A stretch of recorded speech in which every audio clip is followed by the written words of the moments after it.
Halo Sobat Giziners, bagaimana kabarnya hari ini? Aku harap kamu baik-baik saja. Siapa di sini yang masih galau dengan kelebihan berat badan?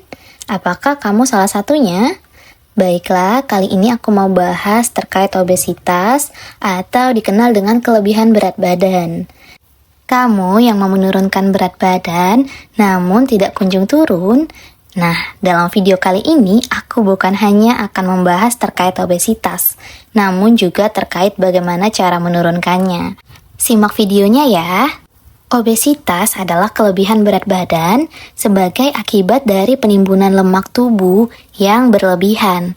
Berdasarkan data Riskesdas tahun 2018, prevalensi obesitas di Indonesia adalah 31%. Dan obesitas yang paling banyak terjadi pada wanita sebesar 46,7%. Cukup banyak ya. Obesitas terjadi karena banyak faktor. Faktor utama adalah ketidakseimbangan asupan energi dengan keluaran energi. Asupan energi tinggi bila konsumsi makanan berlebih, sedangkan keluaran energi jadi rendah bila metabolisme tubuh dan aktivitas fisik rendah. Kamu yang suka makan banyak tapi malas berolahraga bisa jadi salah satu penyebab kelebihan berat badan. Namun, ada juga seseorang yang kelebihan berat badan padahal asupan makannya sedikit. Bisa jadi adanya faktor keturunan dan ini merupakan penyebab yang tidak langsung. Bila kedua orang tua obesitas, maka sekitar 80% anak-anak mereka akan menjadi obesitas. Obesitas bukan hanya pada orang dewasa, namun bayi pun bisa mengalami obesitas. Baiklah, kita bahas lebih lengkapnya terkait penyebab obesitas. Yang pertama, faktor genetik. Obesitas cenderung diturunkan, sehingga diduga memiliki penyebab genetik. Anggota keluarga tidak hanya berbagi gen, tetapi juga makanan dan kebiasaan gaya hidup yang bisa mendorong terjadinya obesitas. Sering sekali sulit untuk memisahkan faktor gaya hidup dengan faktor genetik. Dan yang kedua, faktor lingkungan. Lingkungan seseorang juga memegang peran yang cukup berarti. Lingkungan ini termasuk perilaku atau pola gaya hidup. Contoh apa yang dimakan dan berapa kali seseorang makan, serta bagaimana aktivitasnya. Seseorang tentu saja tidak dapat mengubah pola genetiknya, tetapi dapat mengubah pola makan dan aktivitasnya. Faktor lingkungan dipengaruhi oleh aktivitas dan pola makan orang tua anak. Dan yang ketiga, faktor psikis.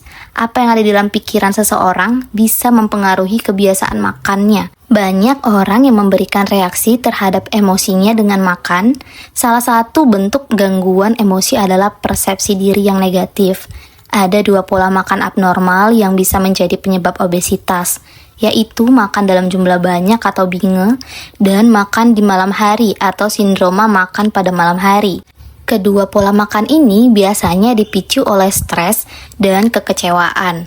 Pada sindroma makan pada malam hari adalah berkurangnya nafsu makan di pagi hari dan diikuti dengan makanan yang berlebih, agitasi dan insomnia pada malam hari.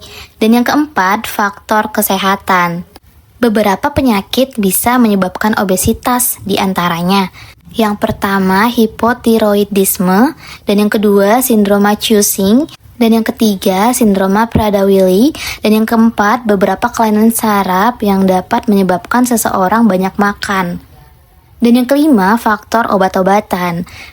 Obat-obatan tertentu misalnya steroid dan beberapa antidepresi dapat menyebabkan penambahan berat badan. Dan yang keenam, faktor perkembangan. Penambahan ukuran atau jumlah sel-sel lemak atau keduanya menyebabkan bertambahnya jumlah lemak yang disimpan di dalam tubuh. Pada penderita obesitas, terutama yang menjadi gemuk pada masa anak-anak, bisa memiliki sel lemak sampai 5 kali lebih banyak dibandingkan dengan orang yang berat badannya normal. Jumlah sel-sel lemak tidak dapat dikurangi. Karena itu, penurunan berat badan hanya dapat dilakukan dengan cara mengurangi jumlah lemak di dalam sel. Kurangnya aktivitas fisik kemungkinan merupakan salah satu penyebab utama dari meningkatnya angka kejadian obesitas di tengah masyarakat. Orang yang tidak sarapan merasa lebih lapar pada siang hari dan malam hari daripada mereka yang sarapan. Mereka akan mengonsumsi lebih banyak makanan pada waktu siang dan malam hari. Asupan makan yang banyak pada malam hari akan berakibat pada meningkatnya glukosa yang disimpan sebagai glikogen. Karena aktivitas fisik pada malam hari sangat rendah, glikogen kemudian disimpan dalam bentuk lemak. Obesitas juga berhubungan dengan peningkatan low density lipoprotein atau LDL kolesterol, peningkatan VLDL dan trigliserida, serta penurunan high density lipoprotein atau HDL kolesterol. Gangguan lipid darah ini cenderung terjadi pada individu dengan obesitas abdominal. Obesitas 3 kali lebih banyak dijumpai pada wanita. Keadaan ini disebabkan metabolisme pada wanita lebih rendah, apalagi pada masa menopause. Obesitas dapat menyebabkan gangguan proses reproduksi pada wanita, salah satunya adalah sindroma ovarium polikistik atau SOPK. Upaya cara untuk menurunkan berat badan adalah yang pertama pengaturan diet. Diet untuk kelebihan berat badan adalah diet energi rendah. Energi rendah ditujukan untuk menurunkan berat badan. Pengurangan dilakukan secara bertahap dengan mempertimbangkan kebiasaan makan dan segi kualitas maupun kuantitas. Untuk menurunkan berat badan setengah sampai 1 kg dalam seminggu, asupan energi dikurangi sebanyak 500 sampai 1000 kalori per hari dari kebutuhan normal. Perhitungan kebutuhan energi normal dilakukan berdasarkan berat badan ideal. Protein sedikit lebih tinggi yaitu 1 sampai setengah gram per kilogram berat badan per hari atau 15% sampai 20% dari kebutuhan energi total. Konsumsi lemak sedang yaitu 20 sampai 25% dari kebutuhan energi total. Usahakan sumber lemak berasal dari makan yang mengandung lemak tidak jenuh ganda yang kadarnya tinggi. Karbohidrat sedikit lebih rendah yaitu 55-65% dari kebutuhan energi total. Gunakan lebih banyak sumber karbohidrat kompleks untuk memberi rasa kenyang dan mencegah konstipasi. Sebagai alternatif bisa gunakan gula buatan sebagai pengganti gula sederhana. Vitamin dan mineral cukup sesuai dengan kebutuhan. Dianjurkan untuk 3 kali makan utama dan 2-3 kali makanan selingan. Cairan cukup yaitu 8-10 gelas per hari. Berikut makanan yang dianjurkan dan dibatasi. Untuk makanan pokok yang dianjurkan adalah nasi, jagung, ubi, singkong, talas, kentang, dan sereal. Dan yang perlu dibatasi, gula pasir, gula merah, sirup, kue yang manis, dan gurih. Untuk lauk hewani dianjurkan daging tidak berlemak, ayam tanpa kulit, ikan, telur, daging asap, susu, dan keju rendah lemak.